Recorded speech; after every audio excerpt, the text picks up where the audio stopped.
हमने परसों मैं सापला मंडी में गया था, कल नारायणगढ़, सिडौरा, बराड़ा और अम्बाला मंडी में। तो ये जो है किसान बड़ा भारी परेशान है। इस पर जो नए नए कानून नए नए बनाते हैं, इसका ये है।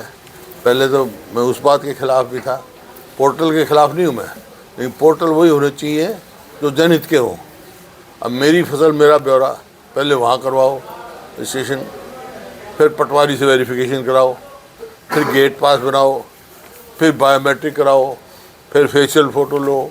मतलब इतनी वो कर रखी है किसान के लिए, जैसे कोई आदमी पुलिस स्टेशन में जाता है ना, उसकी वही होती है, बायोमेट्रिक होती है, आई होती है।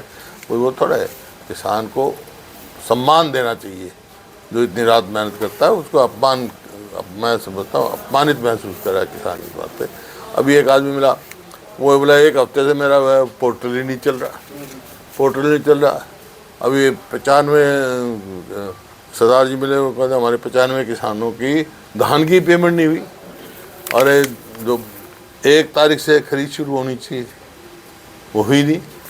1 तारीख खरीद हो जाती तो ये गांव है अपना, जहाँ पे बारिश की वजह से फसल बर्बाद होगी बिल्कुल, ओले पड़े गिरदारपुर, औरा, दबखेड़ा, सोटी, बोई सोटी, बीड़ सोटी, हरीपुर, खैरा, इन गाँव में। तो मेरा ये है, सरकार से पहले भी मैंने कहा है भाई असेस करना चाहिए कितना नुकसान हुआ किसान का, उसको कंपनसेशन देने की बात करनी चाहिए। ये नहीं अगर बारिश से 2 मन या 2 क्विंटल अनाज बढ़ जाता है, ऐसे बयान आने से लोगों को वो होता है। तो इनको असेस करके कंपनसेशन देना चाहिए। पंजाब सरकार भी असेसमेंट करा रही है नुकसान के, ताकि उनको किसान को कंपनसेट किया जाए। और जो अब नुकसान हुआ है उसमें बोनस देना चाहिए सरकार को, अपनी तरफ से हरियाणा सरकार को देना चाहिए, केंद्र सरकार ने देते गेहूँ पर। और ये जो है अड़ंगे लगाए हुए हैं, इनको तुरंत हटा देना चाहिए। बायोमेट्रिक तो बिल्कुल ही ऐसी बात है, उसको बायोमेट्रिक को तो तुरंत हटा देना चाहिए आज, क्योंकि आवक जो है ज़्यादा है। 27,000 क्विंटल, मैं यही मंडी की बताओ ना, 27,000 क्विंटल आवक हो चुकी। लिफ्टिंग कुल 160 की है, कितने की बताइए? 630 क्विंटल की। और वो उनकी भी पेमेंट नहीं मिली अभी किसान को, जो कि इनका वायदा है कि 48 घंटे के अंदर अंदर किसान को पेमेंट मिलेगी, उनको तो हफ्ते से भी ज़्यादा पेमेंट नहीं मिली। तो ये परिस्थिति है। ये पता नहीं किस सरकार सो रही है या एक और घोटाले का अंजाम देने जा रहे हैं। जैसे धान घोटाला हुआ, आलू का यहाँ कितना भारी घोटाला हुआ, 50 पैसे किलो आलू बेचना पड़ा किसान को, और बाहर क्या भाव था। तो इस प्रकार से किसान अब मजबूर हो के बाहर सस्ता बेच देगा और बाद में MSP भी ले जाएंगे, बीच में घोटाला हो जाएगा। तो ऐसी बात है। कोटा की जैसे बारिश ज़्यादा हुई है, हाँ, गेहूँ की फसल को जो है ना लस्टर लॉस ज़्यादा हो गया, उसमें सेंट्रल गवर्नमेंट को क्या डिमांड करेंगे आप? पहले तो हरियाणा गवर्नमेंट करे, हम तो हरियाणा गवर्नमेंट से बात करेंगे। सेंट्रल गवर्नमेंट तो कर दीजिए, उनको तो बोनस देना चाहिए। लेकिन ये प्रथम ड्यूटी हरियाणा स्टेट गवर्नमेंट की होती है। हमारी सरकार थी, एक बार ऐसे हुआ था, हमने बोनस स्टेट की तरफ से दिया था। इनको तुरंत करना चाहिए, असेस करना चाहिए, कंपनसेट करना चाहिए।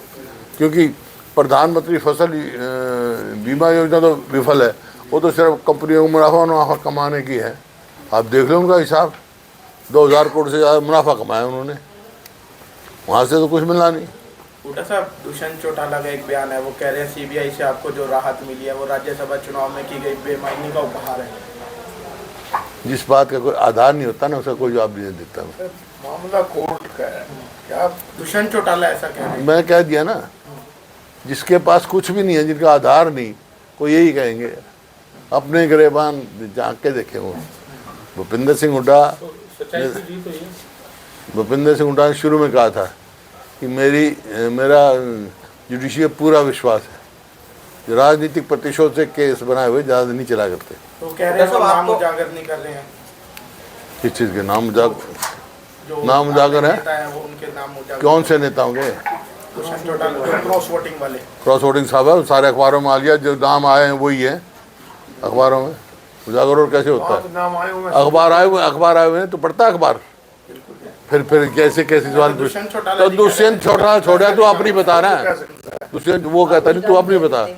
आप सवाल आप पूछ रहे हो मेरे से, दुष्यंत चौटाला नहीं पूछ रहा, आप पूछ रहे हो मेरे से कि पांच नाम अखबार में आए हुए हैं, पढ़ ली नहीं आपने, हो गया। जिस तरह से प्रचार साथ बाकी नेता बिजी हैं, की जो नेता हैं हरियाणा के, चाहे वो भाजपा के जितने भी चीफ मिनिस्टर भी हैं, वो बाहरी राज्यों में चुनाव में प्रचार में बिजी हैं। ओलावृष्टि हुई, अभी तक कंपनसेशन डिक्लेयर नहीं करी उन लोगों ने। ये पहली दफा है जब से सब बीजेपी सरकार बनी, हर साल की यही कहानी है, हर फसल की यही कहानी है। जब धान की फसल आई, जब कोई चुनाव चल रहे थे दूसरी स्टेटों में, फिर कोई ध्यान ही ना। ये मौजूदा सरकार ने आने के बाद एक भी जनहित का फैसला नहीं किया। जो प्रदेश प्रति व्यक्ति आय, प्रति व्यक्ति निवेश, कानून व्यवस्था, नौकरी देने में पूरे देश में नंबर 1 प्रदेश था, और कौन से नंबर पे है पता है आपको? 18 स्टेट्स हैं, 14वें नंबर पे किसका हुआ है? हरियाणा आज कहीं भी स्टैंड नहीं कर रहा। ये मेरा नहीं है। और कानून व्यवस्था आप देख लिया, मैं नहीं कह रहा, ये गृह मंत्रालय जो सोशल प्रोग्रेसिव इंडेक्स है उसने रिपोर्ट दी है, हरियाणा पूरे देश में सबसे ज़्यादा असुरक्षित प्रदेश है। ऑर्गेनाइज्ड क्राइम यहाँ काम कर रहे हैं।